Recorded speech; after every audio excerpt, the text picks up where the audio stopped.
Hello everyone, welcome in commerce pride. हमारा demand चल रहा था। हम लोगों ने डिमांड का मतलब समझ लिया था, उसे कौन कौन से फंक्शंस हैं हमने ये देखे थे। आज जो हम बात करने वाले हैं वो है लॉ ऑफ डिमांड की, कि लॉ ऑफ डिमांड हमें क्या कहता है। तो इधर देखिए क्या बोल रखा है। लॉ ऑफ डिमांड के अंदर जो आपकी सबसे मेन चीज़ है, अदर फैक्टर हमारे कांस्टेंट होते हैं। सिर्फ हम रिलेशनशिप देखते हैं प्राइस का और किसके साथ, क्वांटिटी डिमांडेड के साथ। अपन ने पढ़ा था ना, डिमांड फंक्शन में कितने सारे थे हमारे। टेस्ट एंड प्रेफरेंस था, पॉपुलेशन थी, इनकम था, रिलेटेड प्राइस था, चाहे हमारा सब्सटीट्यूट था, चाहे कॉम्प्लीमेंट्री था, हमने पढ़े थे ना। या डिस्ट्रीब्यूशन ऑफ इनकम था। तो कितने सारे फैक्टर थे, लेकिन हम मेन किसको लेके चल रहे हैं यहाँ पर, अपने खुद के प्राइस को। तो यही बोल रखा है लॉ ऑफ डिमांड के अंदर क्या है, अदर थिंग्स हमारी क्या है, कांस्टेंट है, ठीक है। और डिमांड ऑफ अ गुड्स क्या एक्सीड, ये वही चीज़ बोल रहा है जब प्राइस मेरा इंक्रीज होगा तो डिमांड मेरी डिक्रीज होगी। तो इन्होंने क्या बोल रखा है, जब डिक्रीज हो रहा है प्राइस तो हमारा डिमांड क्या हो जाएगी, इंक्रीज हो जाएगी। प्राइस इंक्रीज तो डिमांड डिक्रीज, प्राइस डिक्रीज तो डिमांड इंक्रीज। वही बोल रखा है आगे, उनके बीच में क्या हो गया, इन्वर्स रिलेशनशिप। इन्वर्स रिलेशनशिप किसके बीच में हो गया, quantitative demand end of a commodity और प्राइस। मतलब मेन चीज़ बार बार वही आ रही है। इसके बीच में हम किसका रिलेशनशिप देखेंगे, प्राइस का, और दूसरा हमारा क्या है, क्वांटिटी डिमांडेड का। अब क्वांटिटी डिमांडेड आप लोगों ने लास्ट वीडियो में देखे थी ना, क्या होती है हमारी क्वांटिटी डिमांडेड। क्या था हमारा क्वांटिटी डिमांड, पर्टिकुलर प्राइस पे पर्टिकुलर क्वांटिटी। तो इसी के बीच में हम क्या देखेंगे, रिलेशनशिप देखेंगे किसके अंदर, लॉ ऑफ डिमांड के अंदर। उसके बाद सेकंड चीज़ देखो क्या लिख रखी है यहाँ पर, अजम्पशन। अजम्पशन को हिंदी में क्या बोलते हैं, मान्यताएं। इसका मतलब क्या हो गया, हम ये चीज़ मान कर चल रहे हैं कि ऐसा होगा। इन्होंने क्या अज्यूम कर रखा है कि टेस्ट एंड प्रेफरेंस जो है कंज्यूमर की वो क्या है, कांस्टेंट है। अभी आप लोगों ने यही तो बात करी थी, अदर फैक्टर्स आर कांस्टेंट। जितने फैक्टर हैं वो हम कांस्टेंट मान के चल रहे हैं, सिर्फ प्राइस के साथ रिलेशनशिप देखेंगे। वही बोल रहे हैं टेस्ट एंड प्रेफरेंस मेरी क्या है, कांस्टेंट है। मेरी किसके अंदर, इनकम के अंदर कोई भी चेंज नहीं हो रहा है, ना ही पॉपुलेशन के अंदर चेंज हो रहा है, और ना ही रिलेटेड गुड्स के प्राइस के अंदर किसी भी टाइप का चेंज आ रहा है। इसके अलावा भी आप अजम्पशन लिख सकते हैं। कौन सी अजम्पशन लिखोगे, आपका टेस्ट एंड एक्सपेक्टेशंस आप इसमें लिख सकते हो, डिस्ट्रीब्यूशन ऑफ इनकम आप इसमें लिख सकते हो। मेन चीज़ यहाँ पर जो है, main relationship price and quantitative demand के अंदर हमारा है। उसके बाद देखो रिलेशनशिप यही आ गया ना, जब प्राइस इंक्रीज हो रहा था क्वांटिटी मेरी डाउन जा रही थी, जब प्राइस मेरा डिक्रीज हो रहा था तो क्वांटिटी अप जा रही थी। तो प्राइस यही हो गया, पी क्या है हमारा, प्राइस है, क्योंकि हमारा क्वांटिटी डिमांडेड।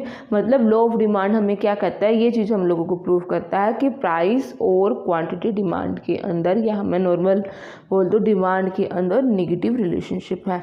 तो यही चीज़ शेड्यूल भी दिखा रहा है। प्राइस है, उसके एक प्राइस है तो क्वांटिटी कितनी है, 60। जैसे जैसे प्राइस बढ़ता गया 2 3 4 5 6, वैसे वैसे मेरी क्वांटिटी क्या आने लग गई, डाउन आने लगी। अब बात ये आती है कि इसको किस तरीके से लिखें लॉ ऑफ डिमांड को। तो उसमें सबसे पहले क्या लिखोगे आप, मीनिंग लिखोगे, फिर उसकी अजम्पशन लिखोगे, फिर आप लिखोगे उसका रिलेशनशिप, देन उसका बनाएंगे हम शेड्यूल, और शेड्यूल के बाद क्या बनता है हमारा डिमांड का कर्व।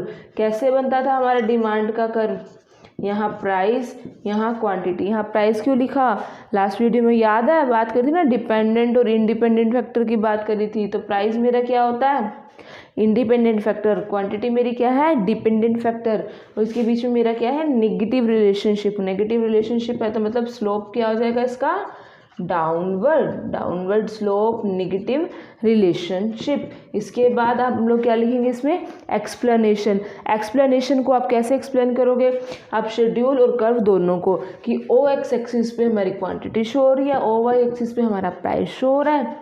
जब हमारी क्वांटिटी 1 थी तो हम लोगों ने 60 ली, जब सॉरी जब हमारा प्राइस 1 था तो क्वांटिटी हमने क्या ली 60 ली। जैसे जैसे प्राइस हमने बढ़ाया वैसे वैसे मेरी क्वांटिटी क्या होती जा रही है, डाउन जाती जा रही है। इसका मतलब क्या हो गया, इसके बीच में हमारा क्या हो गया, नेगेटिव रिलेशनशिप हो गया।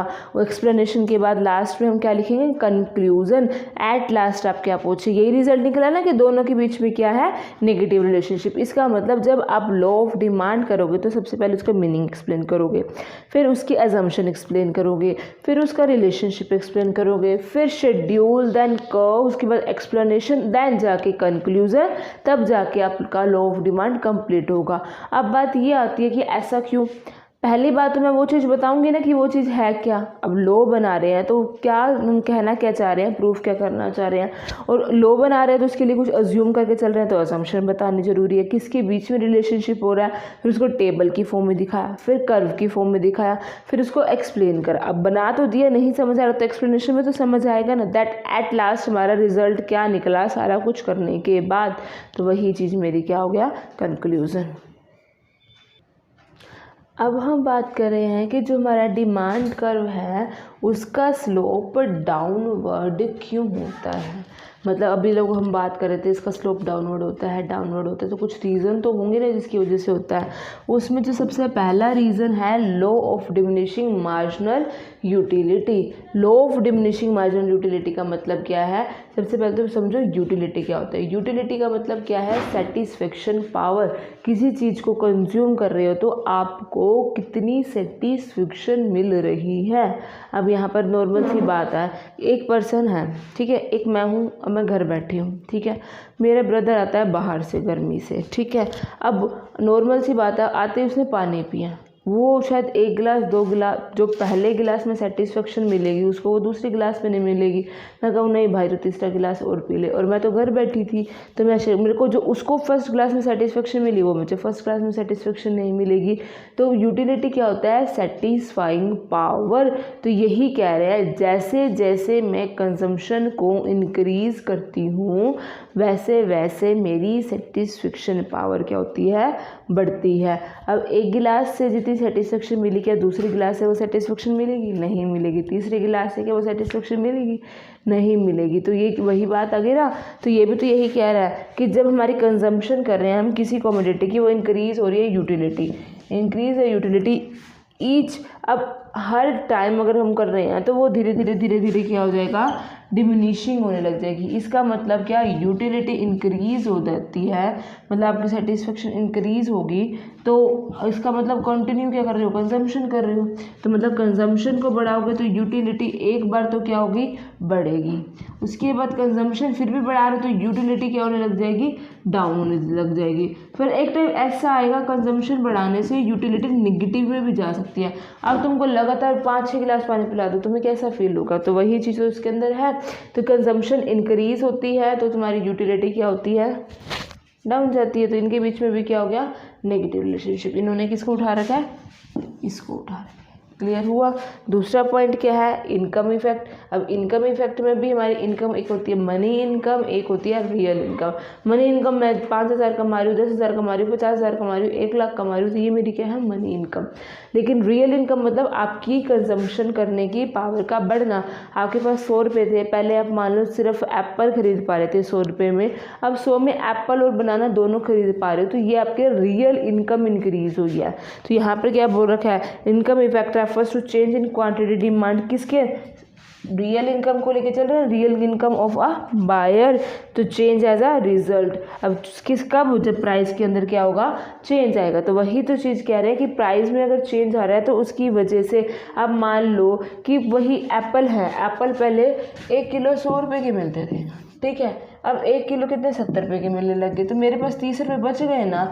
चाहे मैं एप्पल ज़्यादा खरीदूँ या मैं कुछ और खरीद सकती हूँ। इसका मतलब यहाँ पर क्या होगी, तेरे को मतलब हमको क्या होगी, एक एक्स्ट्रा हम खरीद पा रहे हैं, मतलब हमारी यहाँ पर रियल इनकम इंक्रीज हुई है। तो वही है, प्राइस डाउन जाएगा तो तुम्हारी रियल इनकम कौन सी, रियल इनकम क्या होगी, वो भी इंक्रीज होगी, इंक्रीज होगी ना। तो फिर अब नॉर्मल सी बात है, नेगेटिव रिलेशनशिप कैसे हुआ? जब इंक्रीज़ हो रही है तो जब तुम लोगों को जितनी ज़रूरत थी तुम लोगों ने कर ली, तुम्हारी इनकम कैपेसिटी बढ़ रही है, तो तुम किसी और गुड्स के ऊपर जा सकते हो, मतलब वहाँ की कंजम्पशन तुम क्या कर रहे हो, कम कर रहे हो। तो यही चीज़ तो कह रखे इनकम इफेक्ट के अंदर चेंज हो रहा है क्वांटिटी डिमांड। जब रियल इनकम बायर की क्या होती है, चेंज होती है, कब? जब रिजल्ट हमारा क्या होता है, प्राइस चेंज होगा। जब प्राइस चेंज होगा तो मैं क्या करूँगी, डिमांड में भी चेंज लाऊंगी। जब प्राइस फुल कम होगा तो मेरी क्या हो जाएगी, रियल इनकम इंक्रीज। प्राइस क्या हुआ, कम, तो यहाँ पर वही चीज़ आ गई ना, प्राइस मेरा कम और इनकम मेरी बढ़ गई, तो इनके बीच में क्या हो गया, नेगेटिव रिलेशनशिप। एंड नेक्स्ट क्या है, डिफरेंट यूज़। इसके अंदर क्या बोल रखा है, देखो कोई कमोडिटी है, मैंने यहाँ पे एग्जांपल मिल्क का लगा रखा है। अगर हमारे पास मिल्क है तो हमारा मन करेगा तो हम दही बना लेंगे, चाहे हम मक्खन बना लें, चाहे हम पनीर बना लें, चाहे हम खीर बना लें, मतलब कितने से, चाहे कोई स्वीट बना लो, कितने सारे ऑप्शंस हैं आपके। तो वही चीज़ है, जिस चीज़ के जितने ज़्यादा डिफरेंट यूज़ होंगे उसकी डिमांड भी वैसे होगी। नॉर्मल सी बात है, अब दूध हमारे को 60 रुपये किलो मिल रहा है, अगर यही हमको 100 रुपये किलो मिलेगा तो हम सिर्फ क्या करेंगे, पीने के लिए करेंगे। और यही 40 रुपये हो जाएगा तो हम लोग क्या करेंगे, उसकी दही भी जमा लेंगे, बहुत सारे, मतलब बहुत सारे वर्क करेंगे। तो यही बात ये कह रहा है कि देखो जो गुड्स हैं उसका क्या डिफरेंट यूज़ है। जस्ट लाइक मिल्क, हम क्या कर रहे हैं, मिल्क से क्या बना रहे हैं, कर्ड, दही बना रहे हैं, चीज़ बना रहे हैं, बटर बना रहे हैं, एक्सेट्रा, और भी बहुत सारी चीज़ होती है जिसकी अगर हमारे मिल्क का प्राइस रिड्यूस होगा तो ऑटोमेटिकली हम क्या करेंगे, डिमांड को बढ़ाएंगे। मतलब प्राइस डाउन गया मिल्क का और उसकी जो डिमांड है वो क्या हो जाएगी, बढ़ जाएगी। ठीक है, उसके बाद अगला क्या बोल रखा है, size of a consumer group. जितना बड़ा साइज़ होगा कंज्यूमर का उतनी ज़्यादा हमारी क्या होगी, डिमांड होगी। तो यही बोल रखा है, अगर प्राइस ऑफ कमोडिटी, अगर मान लो प्राइस है उसको डाउन कर देते हैं तो ऑटोमेटिकली लोग क्या करेंगे, उस चीज़ को परचेज करने लग जाएंगे, जिससे हमारा क्या हो जाएगा, साइज़ क्या हो जाएगा, इंक्रीज हो जाएगा। सिंपल सी बात है, अगर प्राइस कम है तो सारे खरीदेंगे, अगर ज़्यादा है तो कोई जिसको नीडफुल होगा सिर्फ वही लेगा ना, सारे के सारे क्यों लेंगे। यही चीज़ इसके अंदर बोल रखी है। अगला क्या बोल रखा है, सब्सटीट्यूशन इफेक्ट। सब्सटीट्यूशन मतलब इसकी बजाय ये, अब fall in the price of a commodity, अगर फॉल हो रही है तुम्हारी कमोडिटी के प्राइस में, ठीक है, the price of a substitute effect remains same. अगर हमारे प्राइस के अंदर अगर चेंज हो रहा है और सब्सटीट्यूट के इफेक्ट में कोई भी चेंज नहीं आ रहा तो कंज्यूमर क्या करेगा, ज़्यादा से ज़्यादा जितना प्राइस डाउन करेगा उतनी हमारी गुड्स की क्या होगी, डिमांड इंक्रीज होगी। तो जो सब्सटीट्यूट है वो भी क्या हो जाएगा, हमारे पास आ जाएंगे। तो वही तो कह रहे हैं कि प्राइस के बढ़ने से हमारा सब्सटीट्यूट इफेक्ट के अकॉर्डिंग डिमांड क्या हो जाएगी, हाई हो जाती है। कर रहे हैं किसकी, एक्सेप्शंस की, मतलब जो लॉ ऑफ डिमांड है हमारा कहाँ कहाँ अप्लाई नहीं होता, क्योंकि लॉ ऑफ डिमांड के अकॉर्डिंग तो क्या है, प्राइस के इंक्रीज होने से डिमांड क्या जाएगी, डाउन जाएगी, प्राइस के डाउन जाने से हमारी वो क्या होगी, डिमांड इंक्रीज होगी। लेकिन देखो यहाँ पर क्या बोल रखा है, जैसे यहाँ देखो नॉर्मल सी बात है, बहुत सारी चीज़ें होती हैं जो सिर्फ शो ऑफ के लिए होती हैं, हम सोसाइटी में अपना नेम फेम क्रिएट करने के लिए करते हैं। ऐसे just like gold, diamond, jewelleries, ये क्यों डाली जाती हैं, क्यों कि हाँ हमारे पास, हम रिच हैं, हमारे पास पैसा है, हमारा नेम है, फेम है, लग्जरी कार्स वगैरह ये हैं, ये क्यों यूज़ की जाती हैं, अपने आप को शो करने के लिए, दिखाने के लिए, अपर दिखाने के लिए करते हैं ना। तो वही चीज़ क्यों डालते हैं गोल्ड वगैरह, तो यही चीज़ है ना कि हम अपने name and fame show out करने के लिए, जब उसका प्राइस डाउन हो जाएगा तो हम वो चीज़ क्यों परचेज़ करेंगे। तो इसका मतलब क्या हो गया, प्राइस के डाउन होने से उसकी डिमांड क्या हो रही है, डाउन हो रही है। देखो यही बता रखा है, ये हमारी क्या है, एक एक्सपेक्शन है जिसके अंदर हम लोग फर्स्ट ऑफ ऑल क्या डिस्कस कर रहे हैं, मतलब किसने किया था, ये वेबन ने, ठीक है। तो ये क्या बोल रहा है, अकॉर्डिंग टू वेबन, जो हमारा आर्टिकल ऑफ डिसेक्शन है इसके अंदर हमारा क्या होगा, जो हमारी डिमांड है, ऑब्वियसली नॉर्मल सी बात है कि प्राइस मेरा क्या हो रहा है, डिक्रीज, ठीक है। जस्ट लाइक वो तुम्हारे डायमंड हो गए, ज्वेलरीज होगी, हम नॉर्मल लैंग्वेज में क्या करते हैं, उसकी बहुत ज़्यादा डिमांड करते हैं। बट अगर उसमें मतलब एक अब नॉर्मल सा डाउन आ जाए, ठीक है, नॉर्मल नहीं अब नॉर्मल सा डाउन हो जाए तो हम लोग क्या करेंगे, मतलब प्राइस के डाउन होने पर उसकी डिमांड क्या कर देंगे, कम कर देंगे। बात कर रहे हैं हमारे गिफन गुड्स की, तो जो सर गिफन थे उन्होंने क्या किया था, एक्सपेरिमेंट किया था 19th सेंचुरी के अंदर। क्या था ये देखो, नॉर्मल सी बात है, उन्होंने फार्मर्स पे करा था एक्सपेरिमेंट, उन्होंने अलग अलग जगह पे करा था, जो हम बात कर रहे हैं फार्मर्स पे करा था। उसमें उन्होंने क्या देखा था, जो फार्मर्स थे ना, अकॉर्डिंग टू देयर अर्निंग वो दो चीज़ लेते थे, एक पोटैटो लेते थे और एक मीट लेते थे। पोटैटो का प्राइस क्या था, चीप था, लेकिन मीट का प्राइस क्या था, हाई था। बट क्या हुआ, कुछ टाइम बाद जो तो पोटैटोज थे ना, उसका प्राइस क्या हो गया, हाई हो गया। पोटैटो का प्राइस हाई हो गया। अब उसका प्राइस हाई होने से अब ये जो है नहीं, उनके पास इतनी तो अर्निंग थी नहीं कि वो मीट की क्या कर सकें, प्राइस को, मतलब इसकी डिमांड को बढ़ा सकें। ऐसा तो हो गया नहीं। जनरली तो क्या होता है, अगर किसी का प्राइस हाई हो जाता है तो हम उसको छोड़ के दूसरे पे चले जाते हैं, उसके सब्स्टिट्यूट पे चले जाते हैं। बट ऐसा नहीं हुआ। यहाँ क्या हुआ, पोटैटो का प्राइस हाई होने पर भी हम लोगों ने जो डिमांड क्या करी, इंक्रीज करी, किसकी, पोटैटो की, क्योंकि एज कंपैरिजन टू मीट वो क्या था, हमारा लो प्राइस था। तो मेन चीज़ गिफन पैराडॉक्स के अंदर यही है कि जो हमारे थोड़ी सी कम, एज जब हम कंपैरिजन करते हैं ना, कंपैरिजन के अकॉर्डिंग दो चीज़ों में जब कंपैरिजन होता है, उसके अकॉर्डिंग जो कम लेवल की होती है उसका प्राइस हाई होने पे भी उसकी डिमांड हम क्या कर देते हैं, बढ़ा देते हैं। जैसे पोटैटो का प्राइस हाई होने पर भी हम लोगों ने पोटैटो की डिमांड क्या कर दी, इंक्रीज कर दी। इसका मतलब लो ऑफ डिमांड ने तो इसको भी नहीं माना, क्योंकि ये तो प्राइस हाई होने से डिमांड क्या हो रही है, तुम्हारी बढ़ रही है। तुम्हारी क्या है, इमरजेंसी। अब इमरजेंसी के टाइम क्या लो ऑफ डिमांड हमारा एप्लीकेबल होगा, बिल्कुल भी नहीं होगा। वॉर के टाइम अब वहाँ के हम ये देखेंगे कि प्राइस डाउन हो रहा है या अप हो रहा है, उस टाइम तो प्राइस हाई होते हैं, तभी भी हमें परचेज करना पड़ता है। तो वॉर के टाइम या नेचुरल कोई डिजास्टर आ गया, कोई क्लाइमेट आ गया, जैसे फ्लड, अर्थक्वेक वगैरह, या फिर कुछ भी ऐसा डिजास्टर आ गया, यहाँ पर क्या होगा, हमारा लो ऑफ डिमांड एप्लीकेबल नहीं होगा। ये लिखेगा ना, अनएफिशिएंट है, मतलब लो ऑफ जो डिमांड है आप यहाँ पे भी अप्लाई नहीं करोगे। लास्ट हमारी क्या है, इरेशनल जजमेंट। अब देखो, नॉर्मल सी बात लगा के चलो, तुम खुद एक पेशेंट है, ठीक है, अब वो हॉस्पिटल में है, चाहे वो मेडिसिन 500 की है, चाहे 50,000 की है, चाहे 5,000 की है, उसको चाहिए तो उसको चाहिए और हमें देनी ही पड़ेगी। वहाँ पर क्या आप ये देखोगे कि कब उसका प्राइस डाउन होगा, तब जाके मैं मेडिसिन खरीदूँगी। या जो ड्रंकर्स होते हैं, जिसको ड्रिंक करनी है, वो क्या प्राइस देखेगा कि अब प्राइस कितना है।